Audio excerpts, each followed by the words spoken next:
High. আসসালামু আলাইকুম। ওয়ালাইকুম আসসালাম। কেমন আছো তুমি? ভালো আছি।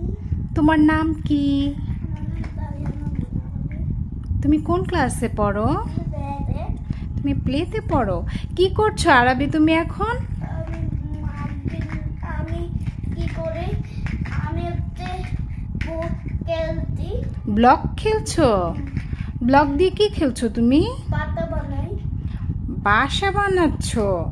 ওইখানে আমার বোন থাকবে, আমার মা থাকবে, আমার বাবা থাকবে আর আমি থাকবো।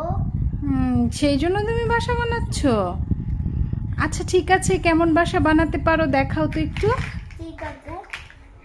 আপনি কি আপনার সন্তানকে নিয়ে ভীষণ রকম চিন্তিত? আপনার সন্তানকে এক জায়গায় স্থিরভাবে বসতেই চায় না? আপনার সন্তানকে চাওয়া মাত্র কোনো কিছু না দিলে অনেক জেদ করে? আপনার সন্তানকে বাহিরে বের হলেই অতিরিক্ত দৌড়াদৌড়ি করে, যেটা আপনার কাছে বিরক্তির কারণ মনে হয়? আপনার সন্তানকে মোবাইল ফোন না দেখতে দিলে কিছুই খেতে চায় না? আপনার সন্তানকে আর সব বাচ্চাদের সাথে দলবদ্ধভাবে খেলতে চায় না? আপনার সন্তান কি একের অধিক বাচ্চার সাথে খেলতে গেলে মারামারি করে? আপনার সন্তান কি বিকটভাবে চিৎকার করে, যেটা আপনার কাছে অস্বাভাবিক মনে হয়? আপনার সন্তানকে নিয়ে কোনো আত্মীয়র বাসায় গেলে বা কোনো আত্মীয় বা প্রতিবেশী বাসায় আসলে আপনাকে পাগল পাগল করে ফেলে এবং মারধর করে ও লাফালাফির মাত্রা বেড়ে যায়?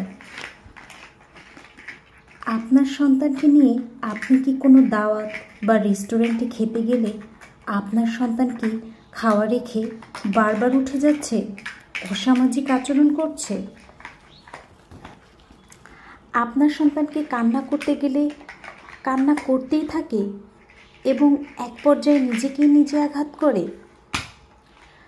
আপনার সন্তান কি চোখের পলকে খেলনাটি কিনে আনতে আনতে ভেঙে ফেলছে? আপনার সন্তানকে শান্ত রাখতে সারাক্ষণ টিভি বা মোবাইল ফোন দিয়েই রাখছেন? আপনার সন্তান আগে দু অথবা একটা শব্দ বলতো, এখন কি তাও বলছে না, অথবা কোনো কথারই উত্তর দিতে চায় না? আপনার সন্তান কি লেখাপড়া একদমই মনে রাখতে পারছে না? আপনার সন্তান কি রুটিন মোতাবেক খাওয়া ঘুম কোনোটাই করছে না? আপনার সন্তানকে কি বাবা মা হয়ে পর্যাপ্ত সময় দিচ্ছেন? আপনার সন্তান কি শিক্ষকের কাছে একটানা পড়ছেই না বা কোনো কথাই শুনছে না? আপনার সন্তান কি খাতা, বই, কাগজ বা যেটাই হাতের কাছে পায় সেটাই ছিঁড়ে ফেলছে? আপনার সন্তান কি অনবরত লাফালাফি করতে গিয়ে ব্যথা পাচ্ছে কিন্তু কান্না করছে না? আমার এই সকল প্রশ্নের উত্তর তখনই খুঁজে পাবেন যখন এর কারণগুলো শনাক্ত করতে পারবেন।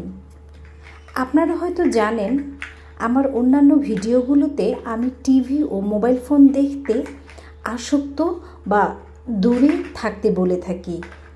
তার মানে টিভি কিংবা মোবাইল দেখলেই যে আপনার সন্তান বা বাচ্চার ব্রেইনের সমস্যা হবে, বিষয়টা ঠিক তেমন না। আবার যদি বর্তমান ডিজিটাল সমাজ ব্যবস্থার কথা চিন্তা করি, তাহলে বিষয়টা ঠিক তেমনই।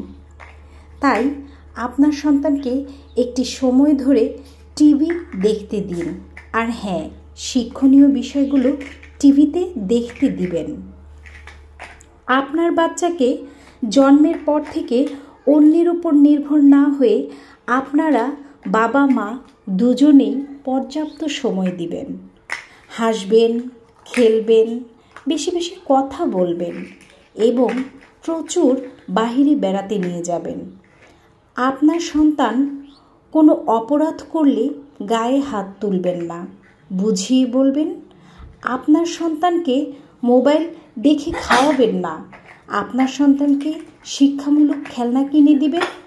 আপনার বাচ্চার সাথে অন্য কোনো বাচ্চার তুলনা করে কথা বলবেন না। আর হ্যাঁ, আপনাদের দৈনন্দিন রুটিন ঠিক করুন, তাহলে আপনার সন্তানের রুটিনও ঠিক হয়ে যাবে। কারণ শিশুরা অনুকরণ প্রিয়। এই ভিডিওতে আমার ছেলে ব্লক দিয়ে বাড়ি বানাচ্ছে। এই খেলনাটি দিয়ে যে কোনো ধরনের বাড়ি, গাড়ি, রোবট, অন্যান্য কিছু বানানো যায়। এই খেলনা দিয়ে কোনো নির্দিষ্ট করে কিছু খেলার নিয়ম নেই। এই খেলনাটি দিয়ে যে কোনো ধরনের বয়সী বাচ্চারা, যে কোনো ধরনের বৈশিষ্ট্যের বাচ্চারা খেলতে পারবে এবং এই খেলনাটি প্রত্যেকটি বাচ্চার জন্য নিরাপদ। আমার এই ভিডিওটি যদি আপনাদের ভালো লেগে থাকে তাহলে আমার পেজটিকে ফলো করুন, যেন পরবর্তী ভিডিওগুলো দেখতে পারেন এবং ভিডিওগুলো বেশি বেশি লাইক, কমেন্ট অ্যান্ড শেয়ার করুন। ভালো থাকবেন। আল্লাহ হাফেজ।